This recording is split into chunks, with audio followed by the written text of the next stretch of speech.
Hello दोस्तों, स्वागत है आप सभी का हमारे online channel Aaradhya RAS academy में। दोस्तों, पूरे भारतवर्ष में आयोजित सभी प्रतियोगी परीक्षाओं के लिए पॉलिटिकल साइंस के टॉपिक वाइज टॉप इंपोर्टेंट क्वेश्चनों की सीरीज स्टार्ट की गई थी, जिसमें दोस्तों अपने दो टॉपिक है वो कंप्लीट हो चुके हैं। नंबर एक, भारतीय संविधान का संवैधानिक विकास, नंबर दो, संविधान सभा, और नंबर तीन दोस्तों आज अपना टॉपिक है प्रस्तावना। और प्रस्तावना से संबंधित दोस्तों आज मैं आपके लिए टॉप 60 प्रश्न लेके आया हूं, जो आपकी प्रतियोगी परीक्षा के लिए अत्यंत महत्वपूर्ण है। अगर आपने पिछली 2 क्लासें अगर नहीं देखी है पॉलिटिकल साइंस की, तो आप प्ले लिस्ट में जाइए, वहां पे आपको फोल्डर मिल जाएगा political science topic wise question, इस नाम से दोस्तों वहां फोल्डर बना हुआ है। तो आप पिछली क्लास से जरूर देखें और आराध्या आरएएस एकेडमी के यूट्यूब चैनल को सब्सक्राइब जरूर करें, बेल आइकन को दबाएं, वीडियो को लाइक और अपने दोस्तों के पास में शेयर जरूर करें। तो चलिए दोस्तों शुरू करते हैं। पहला प्रश्न, भारतीय संविधान के किस भाग को उसकी आत्मा की आख्या प्रदान की गई है? आख्या मतलब संज्ञा होता है। तो दोस्तों यहाँ पे देखिए, भारतीय संविधान को आत्मा की संज्ञा है वो कौन से पार्ट को प्रदान की गई है? तो इसका राइट आंसर हो जाएगा वो है प्रस्तावना को भारतीय संविधान की आत्मा कहा गया है। ए नंबर का ऑप्शन सही उत्तर हो जाएगा। नेक्स्ट क्वेश्चन है, आगे देखिए, संविधान निर्माताओं ने किस पर विशेष ध्यान दिया था? तो दोस्तों संविधान निर्माताओं ने दोस्तों प्रस्तावना पर विशेष ध्यान दिया था, तो इसमें ए नंबर का ऑप्शन सही उत्तर हो जाएगा। आगे देखिए दोस्तों, 3 नंबर का प्रश्न है, भारत में जनप्रिय संप्रभुता है क्योंकि भारत के संविधान की प्रस्तावना शुरू होती है इन शब्दों से। तो दोस्तों भारत की जो प्रस्तावना है वो कौन से शब्द से शुरू होती है? तो दोस्तों आपको प्रस्तावना है वो याद रखनी चाहिए, प्रस्तावना, ठीक है। दोस्तों भारत की जो प्रस्तावना है वो, हम भारत के लोग भारत को एक संपूर्ण प्रभुत्व संपन्न समाजवादी पंथ निरपेक्ष लोकतांत्रिक गणराज्य बनाए, ठीक है, ये शुरू की लाइन है, ठीक है। तो शुरुआत किससे हो रही है? हम भारत के लोग से। तो इस प्रश्न का राइट आंसर हो जाएगा डी नंबर का ऑप्शन बिल्कुल सही उत्तर हो जाएगा, हम भारत के लोग। नेक्स्ट है, आगे देखिए, 4 नंबर का प्रश्न है, भारत को गणतंत्र क्यों कहा जाता है? तो भारत को गणतंत्र क्यों कहा जाता है? क्योंकि दोस्तों यहाँ राज्य का प्रमुख निर्धारित अवधि के लिए होता है, ठीक है। जैसे कोई राजा महाराजा वो नहीं है कि जब भाई वंशानुगत होता है कि भाई वो उसके बाद में वो बनेगा, उसकी कोई अवधि नहीं होती थी राजा महाराजाओं की। तो यहाँ पर क्या है कि गणतंत्र का मतलब होता है यहाँ राज्य का प्रमुख निर्धारित अवधि के लिए निर्वाचित होता है, ठीक है। डी नंबर का ऑप्शन राइट आंसर हो जाएगा। इसका मतलब क्या होता है? गणराज्य। आगे देखिए, 5 नंबर का प्रश्न है, भारत है एक, तो भारत क्या है? तो एक धर्मनिरपेक्ष राष्ट्र है। भारत क्या है? धर्मनिरपेक्ष राष्ट्र है। ए नंबर का ऑप्शन इसका बिल्कुल सही उत्तर हो जाएगा। 6 नंबर प्रश्न है, धर्मनिरपेक्षता का अर्थ है? तो दोस्तों धर्मनिरपेक्षता का अर्थ क्या है?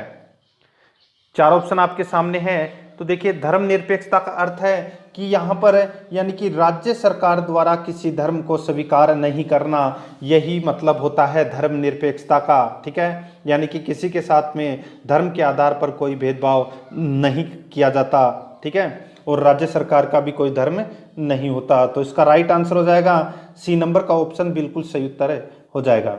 आगे देखिए, 7 नंबर का प्रश्न है, भारत एक धर्मनिरपेक्ष राज्य है, इसका मतलब है कि भारतीय राज्य, इसका मतलब है कि भारतीय राज्य किसी निश्चित धर्म को समर्थन नहीं करता। यहाँ पे देखिए, ये इसका राइट आंसर हो जाएगा डी नंबर का ऑप्शन।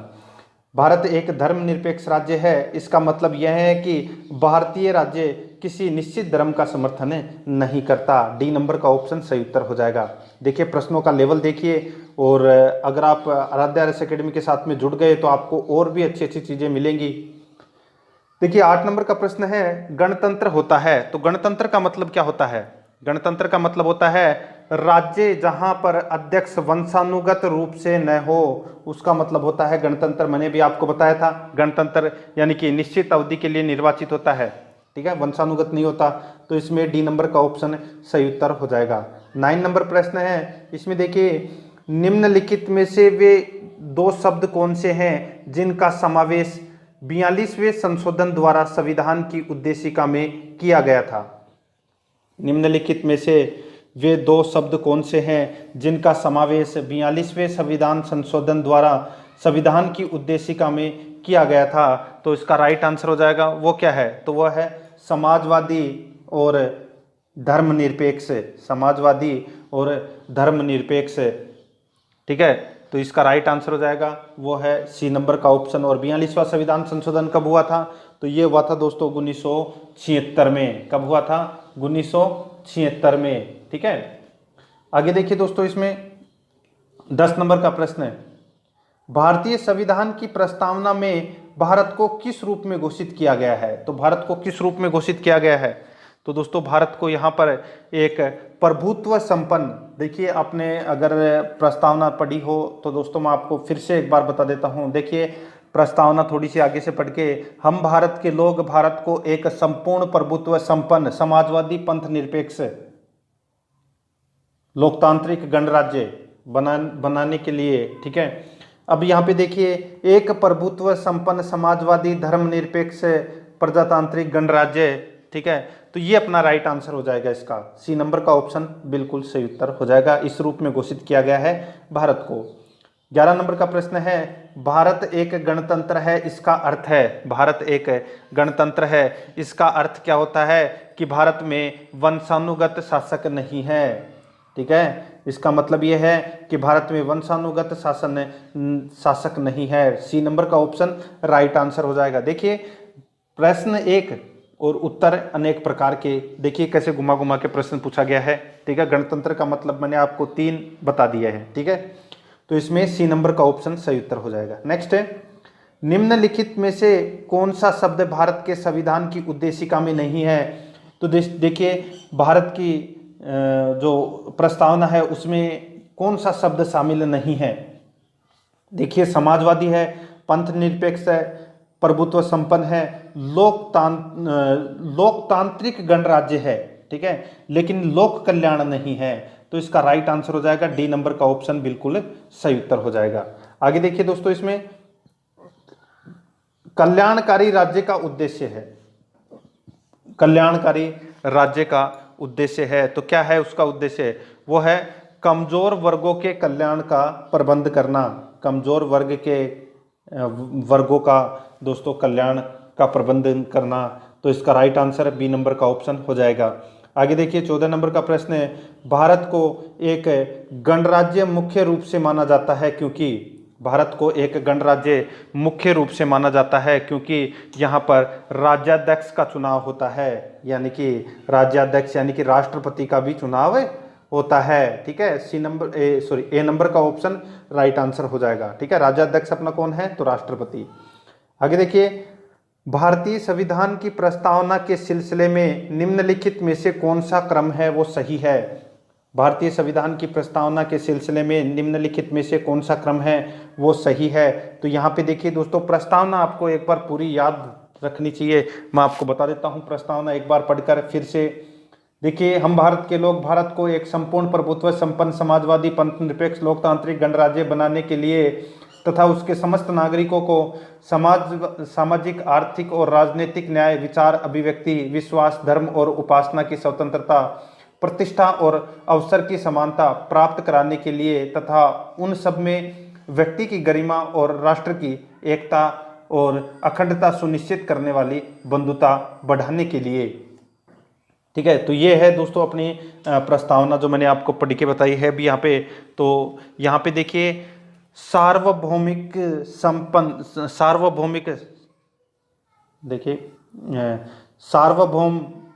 सत्ता संपन्न समाजवादी धर्मनिरपेक्ष जनवादी गणतंत्र। ठीक है, तो ये अपना राइट आंसर हो जाएगा, इसका डी नंबर का ऑप्शन बिल्कुल सही उत्तर हो जाएगा। यहाँ पे देखिए जो प्रश्न है, ये देखिए समाजवादी शब्द है, ये लास्ट में दे रखा है, इसमें तीसरे नंबर पे दे रखा है। ठीक है, ऐसे उल्टे सुल्टे करके भी पूछ सकता है, आपको पूरी लाइन याद होनी चाहिए दोस्तों। ठीक है, आगे देखिए, संविधान की प्रस्तावना में प्रयुक्त शब्द सेक्युलर का अर्थ है। तो दोस्तों सेक्युलर का अर्थ है वो क्या है, तो सेक्युलर का अर्थ हो जाता है दोस्तों इसमें कि सभी नागरिकों को धर्म की उपासना की स्वतंत्रता, सभी नागरिकों को धर्म एवं उपासना की स्वतंत्रता। ए नंबर का ऑप्शन इसका बिल्कुल सही उत्तर हो जाएगा। 17 नंबर का प्रश्न है, शब्द धर्मनिरपेक्ष भारत के संविधान की प्रस्तावना में जोड़ा गया था, इसके विषय में निम्न कथनों में से कौन सा सही है।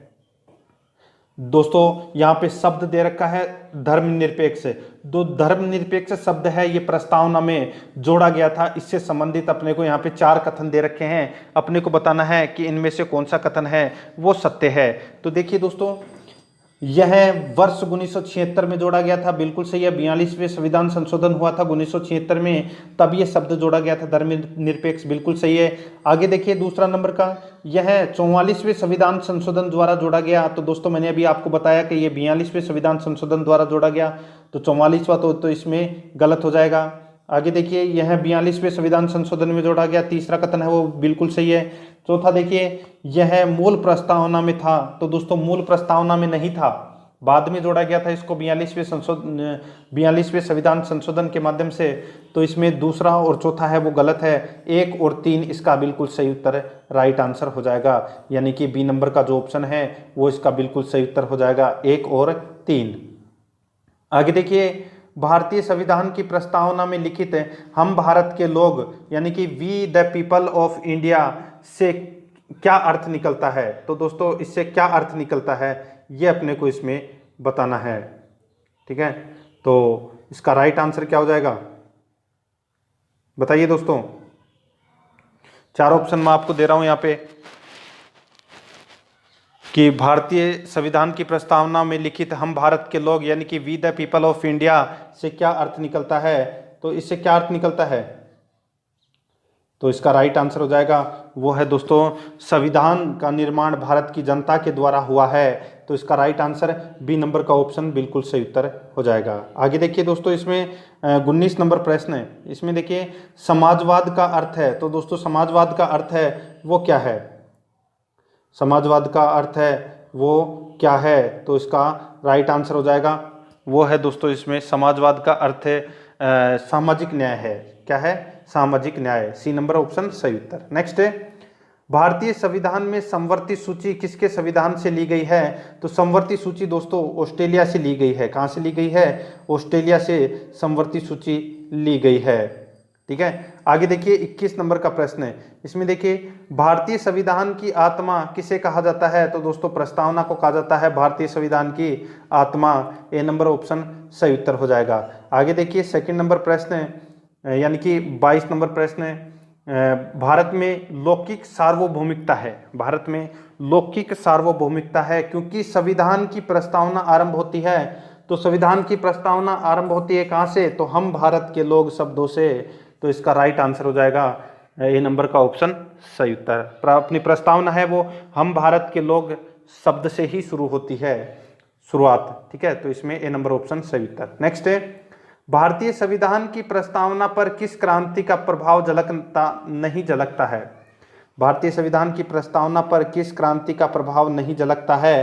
तो दोस्तों ये है इसमें चीन की क्रांति का दोस्तों इसमें प्रभाव नहीं झलकता है, बाकी फ्रांसीसी क्रांति, अमेरिकी क्रांति और बोल्शेविक क्रांति का इसमें प्रभाव झलकता है। तो डी नंबर का ऑप्शन राइट आंसर हो जाएगा। आगे देखिए 24 नंबर प्रश्न है, मूल भारतीय संविधान के अनुसार भारत एक है। तो भारत एक क्या है, तो दोस्तों प्रभुत्व संपन्न लोकतांत्रिक गणराज्य है। क्या है, प्रभुत्व संपन्न लोकतंत्रात्मक गणराज्य है, ठीक है। तो इसका राइट आंसर हो जाएगा ए नंबर का ऑप्शन बिल्कुल सही उत्तर हो जाएगा।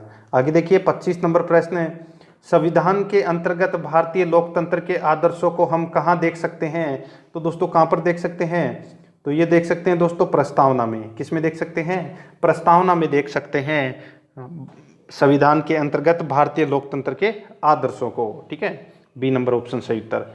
आगे देखिए 42वें संविधान संशोधन अधिनियम 1976 द्वारा प्रस्तावना में किस शब्द को नहीं जोड़ा गया। तो दोस्तों कौन से शब्द को नहीं जोड़ा गया, तो यहाँ पे देखिए धर्मनिरपेक्ष, समाजवादी, एकता एवं अखंडता। तो इसमें दोस्तों यहाँ पे जो गुट निरपेक्षता है इस शब्द को नहीं जोड़ा गया था इसमें, ठीक है। तो इसका राइट आंसर सी नंबर का ऑप्शन बिल्कुल सही उत्तर हो जाएगा। 3 शब्द जोड़े गए थे, ठीक है। आगे देखिए भारतीय संविधान की प्रस्तावना के बारे में कौन सा कथन सही है। तो कौन सा कथन है वो दोस्तों इसमें सही है वो अपने को बताना है। तो देखिए समाजवादी धर्मनिरपेक्ष शब्द 1950 में लागू संविधान के अंग थे, गलत है। देखिए जो उक्त शब्द 1976 के द्वारा जोड़े गए थे, तो दोस्तों ये इसमें कथन सही है। ठीक है, जो समाजवादी धर्मनिरपेक्ष शब्द है ये 1976 में जोड़े गए थे। ठीक है, तो एकमात्र इसमें बी नंबर का ऑप्शन ही है वो इसमें सही है, बाकी इसमें गलत है। ठीक है, यहाँ पे उक्त शब्द का मतलब ये ऊपर वाला हो गया समाजवादी और धर्मनिरपेक्ष। ठीक है, शॉर्ट में कर दिया इसको, तो बी नंबर ऑप्शन सही उत्तर हो जाएगा इसका। आगे देखिए 28 नंबर प्रश्न है, भारतीय संविधान ने किस प्रकार के लोकतंत्र को अपनाया है? तो भारतीय संविधान ने किस प्रकार के लोकतंत्र को अपनाया है? तो दोस्तों वो है लोकतांत्रिक गणतंत्र को अपनाया है, लोकतांत्रिक गणतंत्र को अपनाया है। डी नंबर का ऑप्शन इसका राइट आंसर हो जाएगा। नेक्स्ट है, भारतीय संविधान की प्रस्तावना में वर्णित लोकतंत्र को किस रूप में स्वीकारा गया है? भारतीय संविधान की प्रस्तावना में वर्णित लोकतंत्र को किस रूप में स्वीकार किया गया है? तो दोस्तों किस रूप में? तो देखिए इसका राइट आंसर हो जाएगा राजनीतिक राजतंत्र, आर्थिक लोकतंत्र और सामाजिक राजतंत्र, इन तीनों के रूप में स्वीकार किया गया है। तो डी नंबर का ऑप्शन बिल्कुल सही उत्तर हो जाएगा।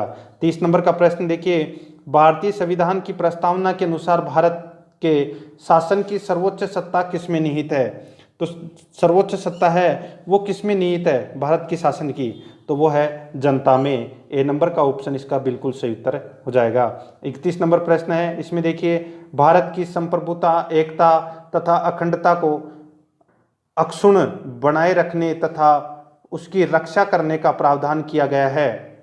भारत की संप्रभुता, एकता तथा अखंडता को अक्षुण्ण बनाए रखने की तथा उसकी रक्षा करने का प्रावधान किया गया है। तो इसका राइट आंसर हो जाएगा वो है प्रस्तावना में। ए नंबर का ऑप्शन बिल्कुल सही उत्तर हो जाएगा।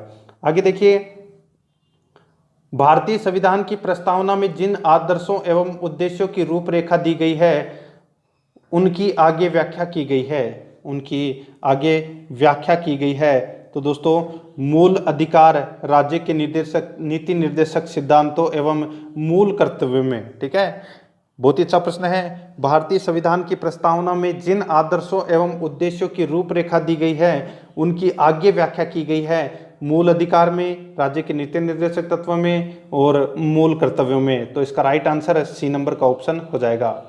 आगे देखिए 33 नंबर प्रश्न है, संविधान सभा में प्रस्तुत उद्देश्य प्रस्ताव में अभिव्यक्ति विचार को भारतीय संविधान के किस भाग में पूर्णतः शामिल किया गया है?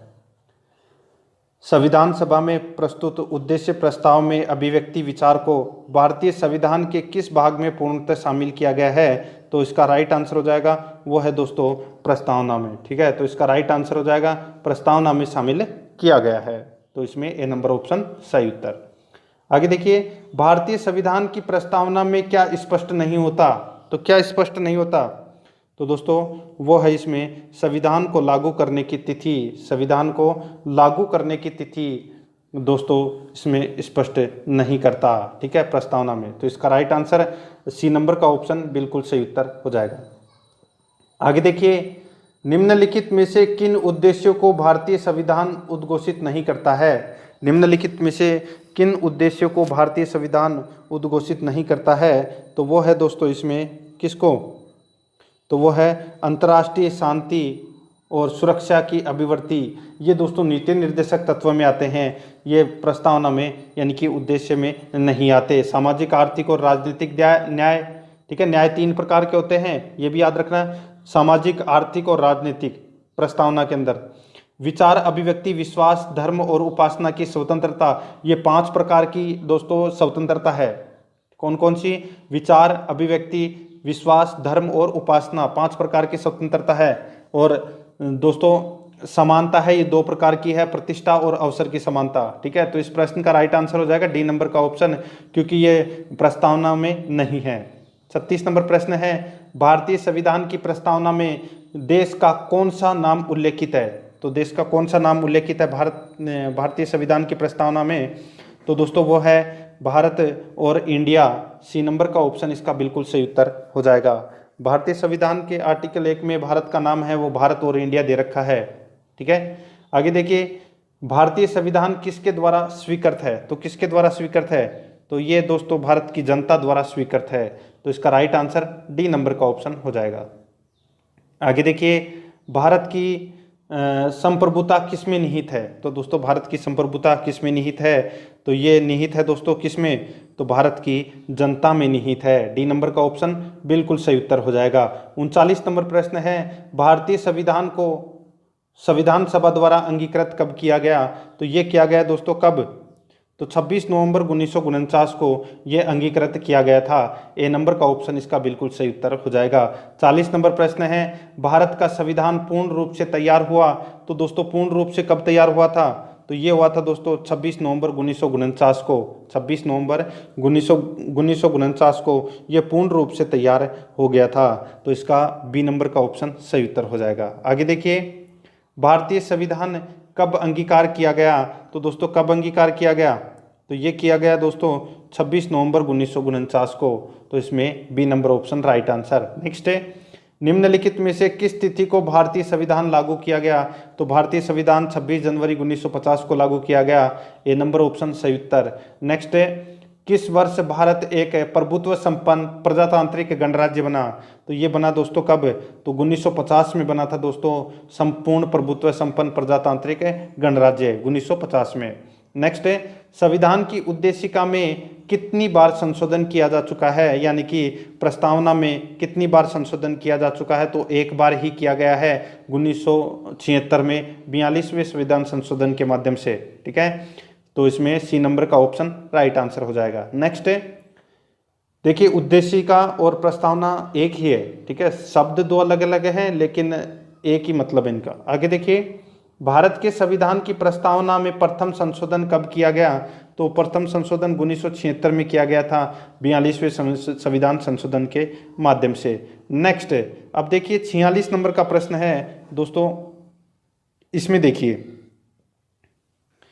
निम्न अवतरण में हम भारत के लोग भारत को एक संपूर्ण प्रभुत्व संपन्न समाजवादी पंथ निरपेक्ष लोकतांत्रिक गणराज्य बनाने के लिए तथा उसके समस्त नागरिकों को सामाजिक आर्थिक और राजनीतिक न्याय अभिव्यक्ति विश्वास धर्म और उपासना की आज़ादी प्रतिष्ठा और अवसर की समता प्राप्त कराने के लिए उन सब में व्यक्ति की गरिमा और राष्ट्र की एकता और अखंडता सुनिश्चित करने वाली बंधुता बढ़ाने के लिए दृढ़ संकल्प होकर अपनी इस संविधान सभा में आज एतद, यहाँ पे खालिस्तान भरना है। ठीक है, एतद इस संविधान को अंगीकृत अधिनियमित और आत्मसमर्पित करते हैं। तो यहाँ पे जो खालिस्तान है इसमें कौन सी डेट आएगी ये अपने को बताना है। तो वो है 26 नवंबर 1949 आएगी इसमें। यानी कि भारत की प्रस्तावना को कब स्वीकार किया गया था? तो 26 नवंबर 1949 को। ठीक है, याद रखना। आगे देखिए, संविधान की प्रस्तावना सभी भारतीय नागरिकों को निम्न में से कौन सा एक उपलब्ध कराने के लिए वादा नहीं करती? तो यहाँ पे देखिए, विचार की स्वतंत्रता, न्यायिक और सामाजिक है। ठीक है, तो ये तीन तो उपलब्ध करा सकती है लेकिन पूंजी की समानता है ये उपलब्ध कराने का वादा नहीं करता। ठीक है, ये प्रस्तावना। ठीक है, पूंजी की समानता वाला, तब तो ऐसे हो जाएगा कि भाई हाँ सबकी पूंजी बराबर होनी चाहिए। ठीक है, ऐसा नहीं होता। ठीक है, आगे देखिए, 26 नवंबर 1949 को अंगीकृत भारतीय संविधान की प्रस्तावना में शब्द सम्मिलित नहीं है। तो यहाँ पे प्रस्तावना में कौन सा शब्द है वो सम्मिलित नहीं है 26 नवंबर 1949 को। ठीक है, तो यहाँ पे देखिए दोस्तों, बहुत ही अच्छा प्रश्न है, कौन सा शब्द इसमें सम्मिलित नहीं है। अब देखिए बात हो रही है 26 नवंबर 1949 की। अब उसमें दोस्तों पंथ निरपेक्ष समाजवादी और गण अखंडता ये शब्द तो 1976 में जोड़े गए थे। ठीक है, प्रश्न देखिए दोस्तों, ये शब्द तीनों शब्द पहला दूसरा और तीसरा समाजवादी पंथ निरपेक्ष और अखंडता शब्द है ये 1976 में जोड़े गए थे। यहाँ पे अपने को पूछ रहा है 26 नवंबर 1949 को। तो यहाँ पे सिर्फ दोस्तों एक ही शब्द जोड़ा गया था, वो है गणराज्य। ठीक है, अपने को पूछा क्या है इसमें कि प्रस्तावना में शब्द सम्मिलित नहीं है, तो 1 2 3 है वो सम्मिलित नहीं थे उस समय। ठीक है, 1949 में। ए नंबर का ऑप्शन सही उत्तर। आगे देखिए, संविधान की उद्देशिका के संबंध में निम्न स्थानों पर विचार करिए और नीचे दिए गए कोट की सहायता से बताइए कि इनमें से कौन सा सही है। तो यहाँ पे देखिए दोस्तों, कौन सा कथन है वो इसमें सही है, वो अपने को इसमें बताना है। देखिए, नेहरू द्वारा प्रस्तुत ऑब्जेक्टिव प्रस्ताव अंतर्गोत्वा उद्देशिका बना, बिल्कुल सही है दोस्तों। जो उद्देशिका प्रस्ताव है ये नेहरू जी लेके आए थे। आगे देखिए, इनकी प्रकृति न्याय योग्य नहीं है, तो ये भी बिल्कुल सही है। इनका संशोधन नहीं किया जा सकता, तो दोस्तों संशोधन किया जा सकता है, जैसे 42वां संविधान संशोधन में किया गया था। तो तीसरा इसमें गलत हो जाएगा, बाकी के इसमें 2 तो सही है। चौथा देखिए, संविधान के विशिष्ट प्रावधानों को यह रद्द नहीं कर सकता, ये दोस्तों इसमें सही है बिल्कुल, ठीक है। तो इसमें तीसरा नंबर का गलत था, बाकी 1, 2 और 4 तो इसमें सही है ही, तो इसमें बी नंबर का ऑप्शन बिल्कुल सही उत्तर हो जाएगा। आगे देखिए, 50 नंबर प्रश्न है, भारतीय संविधान की उद्देशिका में परिवर्तन किस संशोधन अधिनियम में किए गए थे?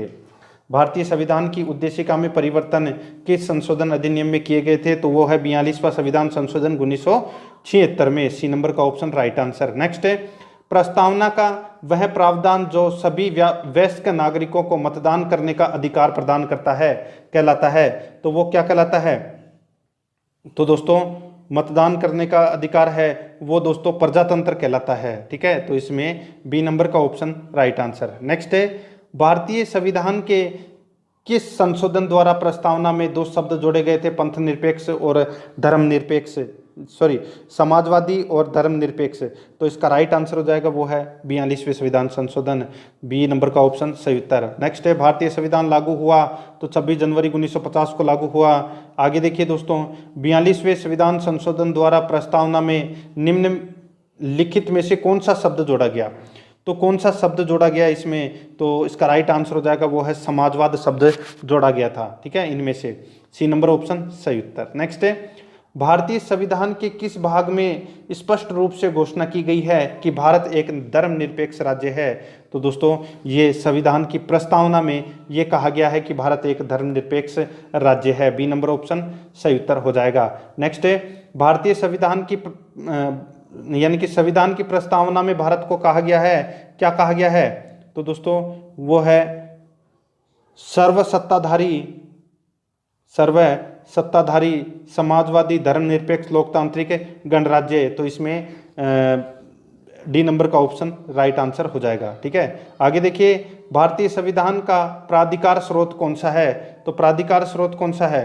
तो वो है भारत के लोग, हम भारत के लोग। तो इसमें बी नंबर ऑप्शन सही उत्तर हो जाएगा, भारत के लोग, ठीक है। आगे देखिए, संविधान की प्रस्तावना में प्रयुक्त शब्द सेकुलर का अर्थ क्या है? तो सेकुलर का अर्थ क्या है? तो इसका मतलब होता है, सेकुलर का मतलब होता है सभी नागरिकों को धर्म एवं उपासना की स्वतंत्रता देना। ए नंबर का ऑप्शन इसका बिल्कुल सही उत्तर हो जाएगा। 59 नंबर प्रश्न है, ये दोस्तों देखिए ये प्रश्न रिपीट हुआ है। तो यहाँ पे 44वें संविधान संशोधन द्वारा जोड़ा गया था, ये इसमें गलत था, बाकी के 1, 3, 4 है वो इसमें सही थे। तो इसका सॉरी देखिए इसमें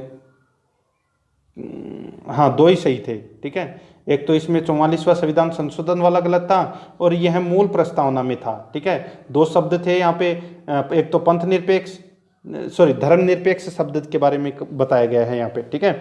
तो 1 और 3 इसका राइट आंसर हो जाएगा, ठीक है। ये प्रश्न आ चुका है पहले, बी नंबर का ऑप्शन सही उत्तर। आगे देखिए, आज का अपना अंतिम प्रश्न है, ये इसका भी मतलब दोस्तों ये भी प्रश्न रिपीट है कि भारतीय संविधान की प्रस्तावना में लिखित हम भारत के लोग यानी कि we the people of India का अर्थ क्या है? तो इसका मतलब होता है दोस्तों, सबको पता होगा ये तो, ठीक है, वो है संविधान का निर्माण भारत की जनता द्वारा हुआ है। तो बी नंबर का ऑप्शन बिल्कुल सही उत्तर हो जाएगा। ये मैंने आज आपको जो टॉप 60 प्रश्न करवाए हैं प्रस्तावना से संबंधित आपको प्रश्न है वो कैसे लगे कमेंट करके जरूर बताएं और आराध्या RS अकेडमी के यूट्यूब चैनल को सब्सक्राइब जरूर करें, बेल आइकन को दबाएं, वीडियो को लाइक और शेयर जरूर करें। मिलते हैं दोस्तों नेक्स्ट वीडियो में। जय हिंद, जय भारत।